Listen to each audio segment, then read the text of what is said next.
प्रणाम। और नमस्ते प्रणाम। ये हमारी बहन है शिल्पी, और आप सबकी चहेती सिंगर, जो कि दुनिया में हमेशा टॉप पे रहती है। और हमारी शुभकामना है, पूरी भोजपुरी समाज की आशीर्वाद है इसके ऊपर, जे ये पूरी दुनिया में अपने भोजपुरी का नाम रोशन कर रही हैं।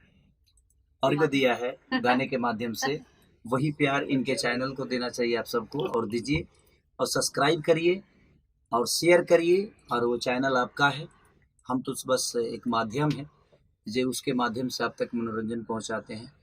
और विजय चौहान, इनका एक अलग ही अंदाज। महादेव समस्त भोजपुरिया जान के विजय चौहान के साथ बाबा दूंगा श्रीमान के चैनल के और हमारे आशीर्वाद दीजिए। इधर अभय बाबा है, राखी के गाना इधर पाठक बाबा है, हमारे शुभम जी हैं, वो हमारे गांव का भाई है हमारा कश्यप, जो कि हमारा घर, ये हमारे घर होके ही जाता है अपने घर पे।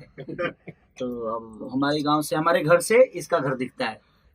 और सब लोग संगीत से ज्यादा मात्रा में सब्सक्राइब, और आप लोग सब्सक्राइब करिए और ढेर सारा प्यार, और आप उसको शेयर भी करिए। सेल्फी का कोई भी गाना उस पर रिलीज होता है तो आप लोग कोशिश करिए कि एक राखी का गाना पहली बार छोड़ रही है, आप सब भाइयों के लिए और सब बहनों के लिए। और हमारे त्यौहार राखी जो है वो पूरे हिंदुस्तान में एक अलग भाइयों और बहनों को जो एक करने का काम करता है। तो ढेर सारी शुभकामना, आप सबकी प्यार की जरूरत है, तो प्लीज आप प्यार और आशीर्वाद दीजिए।